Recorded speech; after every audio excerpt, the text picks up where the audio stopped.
Chapter 21. The elven caravan stopped before an ancient tree. None of the other trees were even close to its size. Its green leaves glistened, while those surrounding it were already losing their yellow ones. Kelin grabbed his forehead. "This headache is too much." Dare had been working on her gag for the last hour, and had finally spat it out. "But you said it in Elvish," she whispered. "Languages aren't meant to be learned this way," he groaned. The party marched in front of the ancient tree. Duke Farallon bowed low before it. When he spoke, Dare did not comprehend any of his words. They were deep, guttural, and rolling like the winds through an endless forest. Nothing happened. The Duke knelt. Dare leaned toward Thistle. "What are they doing?" The Kelin shook his head and watched straight ahead. The ancient tree rumbled. With a sound like bones snapping, it began to rise. Leaves trembled against their branches, and roots thrust up in an explosion of soil.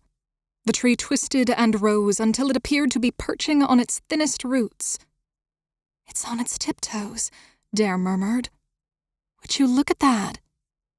Beside Farallon, Sabiel knelt, and then, one by one, all the elves dipped low. "Why are they—" Dare bit her tongue when she saw that Thistle had also bowed. Glancing around, she realized she was the only one left standing. Even Kelin and Thalon had taken the hint. Oh. She dropped to a knee. The wind lifted, and she felt a drumming noise coming up from beneath the soil. Her head bobbed up at the sound, just in time to see a huge knot appear underneath its intertwining roots. It darkened and became more solid, swelling to 3 times the size of a man. "It's a tunnel," she breathed. The Duke and Duchess stepped into the knothole and vanished. Lady Eve, with Kelin and Thalon in tow, was next. 2 by 2, the elves entered the tree and disappeared. Then the horses went. Dare and Thistle were almost last, with 2 guards marching behind them. She hesitated because up close, it definitely wasn't a tunnel. It was a knot. A dark, twisted wooden knot.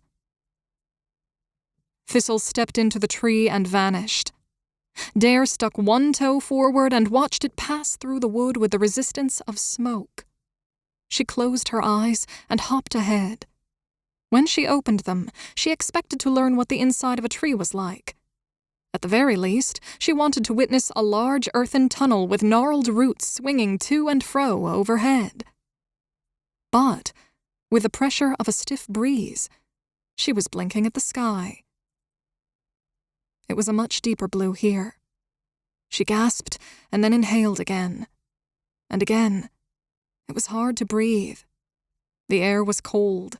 It stung as it hit her lungs, and she couldn't get enough. "It's the altitude. Just keep breathing," one of the guards murmured after he had stepped through behind her. She nodded, still heaving. She looked up. A forest of razor-straight pines in all directions, their needles weighed down with a layer of snow. But she wasn't looking at the trees. Dare had never seen mountains before, and they surrounded her now. She'd always heard them described as hills, only bigger. Now she could see that was like calling a castle only a bigger house. These mountains rose from the ground as if the fist of a god had punched them through the surface. Fresh snow had recently salted the peaks over layers of ancient snow. She squinted. It was hard to tell if some of those distant lumps on the horizon were mountains or clouds. Then she turned to see where she had come from.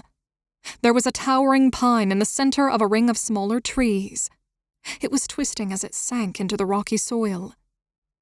"Welcome to the Riverfall Mountains," Jacob grinned, throwing an arm wide as he approached. "We are on the edge of nowhere now." Dare finally felt as if she'd caught her breath, if only momentarily. She pointed back to the tree. But Thistle said the Kelin knew about the tree paths, so won't they follow us? Jacob's smile dissolved. Perhaps, but they can't guess where we went, and there are hundreds of tree paths on this great earth. His eyes shot to the Kelin prisoner. Beside her, Thistle shrugged. She frowned. They know you're returning to Indaleria. It's honestly the only place you'd go. Even I can see that. The knight sighed. You're not the only one who's given this some thought, kid. This is not a route they'd expect because there is no way into the kingdom from this particular path. This isn't Indaleria? He laughed and shook his head. This is still the Wildlands, just on the other side. But we'll be out of here soon. And thankfully, too, because Indaleria is safer than the Wildlands. Yeah, isn't that what the king and queen thought? His face went rigid. I like that you speak your mind, or forcefully demonstrate it, as the case may be, but shut your damned mouth. She's not wrong, Thistle said. There is someone whom you cannot trust. They might have left a sign. Amthros, riding his chestnut warhorse, approached. Some troubles, Sir Jacob? No, he called back. Just gagging the prisoner again. But he didn't raise a hand toward Dare. The other knight chuckled. Indeed. I bring news that the Duke has decreed we camp as soon as we come to the river. Of course. Jacob nodded. The next few hours oscillated between exhilaration and exhaustion as they marched, forcing their own path on the shallower slopes of the mountain. Dare had never known her muscles to grow heavy so quickly, or her lungs to give out so easily. The soil crinkled and slid beneath her feet. Everything seemed to be in brighter colors here. The green on the pine forests was as crisp as the air, the blue sky was sapphire, and the clouds were so blinding it burned to stare at them too long. Their path took them farther down. The horses slipped on the bare rocks and loose soil. Soon, they came in sight of a small clearing, littered with pines and some other trees Dare didn't recognize. They were white with brown stripes, and they looked normal enough, but she'd never seen pale bark before. A stream rushed through the open space, hurtling its way down between the mountains. It couldn't have been more than 2 feet at its deepest, and massive boulders squatted throughout its path. Ice lined its edges, but the water was too quick for the fingers of early winter to catch it just yet. The river is the only approach to the kingdom from here, Jacob whispered. Dare frowned. I think I see the problem. The stream's too small and full of stones. Maybe if we jump between the rocks. She looked around. She couldn't be the only one who saw this. Don't worry about it. He smirked. Indaleria's borders are more protected than most. Unless you have an invitation to enter, you'd wind up boulder hopping for the rest of your life.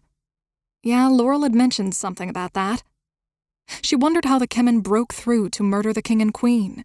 Maybe this meant Thistle had to be telling the truth. Then she shuddered at the thought of herself doubting the man who had saved her and Kelin. Jacob said, Now, if you'll excuse me, I've got to release the horses. She sighed. You've got the most powerful beasts I've ever seen. It's a shame to lose them. Lose them? No. He shook his head. They'll meet us where we're going. My mount knows the way, and the Kelin aren't going to bother with a pack of wild horses if they are somehow nearby. Is he right? Dare turned to Thistle. The Kelin shrugged. I wouldn't. But what about the borders, sir? How can horses find it and people can't? Jacob's grin slipped lower. Dare, trust me. But they're horses, and gods love 'em, but they're not the brightest animals out there. Trust me, Dare, Jacob repeated as he walked toward the herd. He clapped his hands as he approached. Across the field, she watched his massive black horse rear. He released a thunderous whinny and cantered around the other mounts. The sunlight glinted off his hooves and hair and shone like 1,000 diamonds. He then charged, and the other horses followed him, swept up in his wake. Jacob walked away while Dare observed as the herd grew smaller, until they seemed to melt into the scenery as a mirage. She glanced at Thistle. I guess we can rest for a while now. I'm aching. Rest is for the dead during war, child. She turned to see Amthros approaching. He gestured for her to hold out her hands. She obliged, and he cut her bonds. Come along, we've work that won't do itself. She jogged to match pace with his stride, glancing back at Thistle and his guards. What are we doing? Building canoes. She stopped, her feet sliding in the soft dirt. But I don't know how to make a canoe. Then what a great opportunity you have to learn. All right, so you don't think I'm going to escape now? It wasn't escape that we were concerned with. He grinned. She followed the knight down an incline to where the sounds of axes were adding to the music of water and birds. Most of the trees up here weren't that thick, but she noticed there were quite a few larger trunks in the valley. She saw Kelin wielding a hatchet at the base of a pine. As he swung the blade, his face didn't bear the usual resentment she had come to know since departing home. Amthros pointed to a pile of tools. Get an axe, then cut off the branches from the downed trunks. She lifted an axe. It was much lighter and thinner than what she was used to. Amthros chuckled and pointed. Hold your hand near the base, and don't wrap your thumb around your other fingers. Dare reddened and muttered, The handle is just so scrawny. She knew how to swing an axe. Then she brightened. But at least I can hit someone with this. He laughed softly. Derora, there are no Kelin or cultists up here. But can't, Senna tell them where to find us or something? What if he tells them how to use the tree paths? She had been certain that deities didn't tell people where to go and what to do, but she hadn't thought they spoke directly to people either. He blinked. Gods don't work that way, child. They might. Her shoulders slumped. I should probably tell Sir Jacob. Amthros frowned. Tell him what? That's the thing. I really don't want to because it didn't work out for me in Dulangar, but I have to know. Derora, if you know something, then absolutely tell us. She waved her hand. It's not about the storm readers. He relaxed. Then is it about the cultists? It's... She exhaled. How about you tell me? He tapped his chest. I promise not to tell anyone since it's not about the Kelin, and I can advise you whether or not to inform Sir Jacob. She stared at him. Then she licked her lips. I think Senna might be sending people to kill me. I mean, those cultists found us easily enough, right? It was more than just them hunting the outlaw. Had to be. Right? Slow down. But his expression wrinkled into worry. He thinks I'm one of his ancient enemies or something when he spoke to me. Stop. The knight was shaking his head. He whistled. No, do not inform Sir Jacob. As a dragoon knight, he may be required to take further measures, even though we know you're definitely no cultist yourself. What does that mean? It means you should probably speak to a priest of a good god, child. She stiffened. I tried, but he panicked. I swear I'm just me. I know. The knight offered a small smile. I'm grateful that you trusted me with this. Yeah. She stared down at the axe in her hand. Then she looked up. Will you go with me when we're somewhere we can find a priest? Because last time, well, you're intimidating and I'd appreciate that. He laughed. Thank you. And yes, if we all survive this, I will. He stepped back. But for now, we each have our duties. And yours are canoes. Yes, sir. He left, and she got to work. Hacking away the branches wasn't a complex task. Her hands scraped and bled against the rough wood, but she didn't mind.